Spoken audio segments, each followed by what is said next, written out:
नमस्कार मंडळी, मेजवानीमध्ये तुम्हा सगळ्यांचं पुन्हा एकदा अगदी मनापासून स्वागत. शाळा सुरू झालेल्या आहेत आणि मुलांच्या टिफिनसाठी काय भाजी बनवायची हा जर प्रश्न असेल तर आज आपण मुलंसुद्धा आवडीने खातील अशी शेपूची भाजी बनवणार आहोत.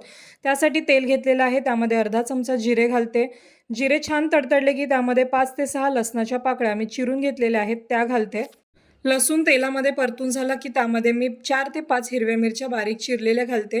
त्यानंतर एक मोठा कांदा बारीक चिरून घेतलेला आहे तो आपण यामध्ये घालणार आहोत.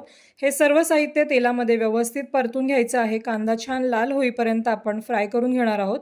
कांदा व्यवस्थित लाल झाला की त्यामध्ये मी अर्धी वाटी मुगाची भिजलेली डाळ घालणार आहे, जी मी 2 ते 3 तास आधी भिजवून घेतलेली आहे. मुगाची डाळ शेपूच्या भाजीमध्ये खूप छान लागते. तर ही डाळसुद्धा आपण 1 ते 2 मिनिटं आता परतून घेऊयात तेलामध्ये.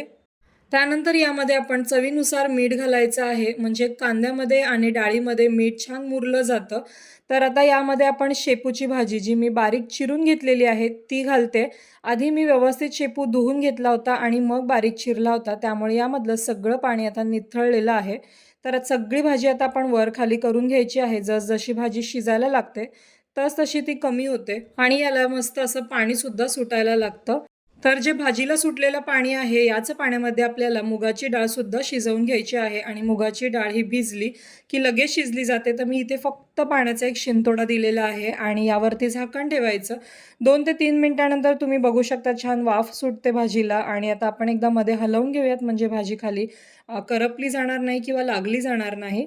तर यावरती आता मी पुन्हा एकदा झाकण ठेवते आणि पुन्हा एकदा 2 ते 3 मिनिटं वाफ काढून घेते. तुम्ही बघू शकतात मस्त भाजीला पाणी सुटलेलं आहे. तर आता आपण हे सर्व मिक्स करून घेऊयात. भाजी एकदा पुन्हा हलवून घेऊयात.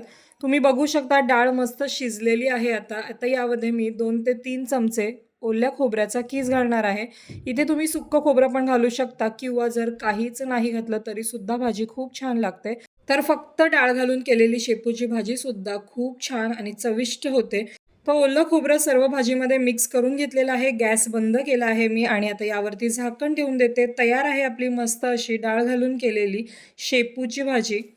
तुम्ही सुद्धा या पद्धतीने शेपूची भाजी नक्की एकदा बनवून बघा. लहान मुलं सुद्धा नक्कीच आवडीने खातील. कशी होते ते मला नक्की कमेंटमध्ये कळवा. आणि जर तुम्हाला रेसिपी आवडली असेल तर प्लीज व्हिडिओला लाईक, शेअर, सबस्क्राईब नक्की करा.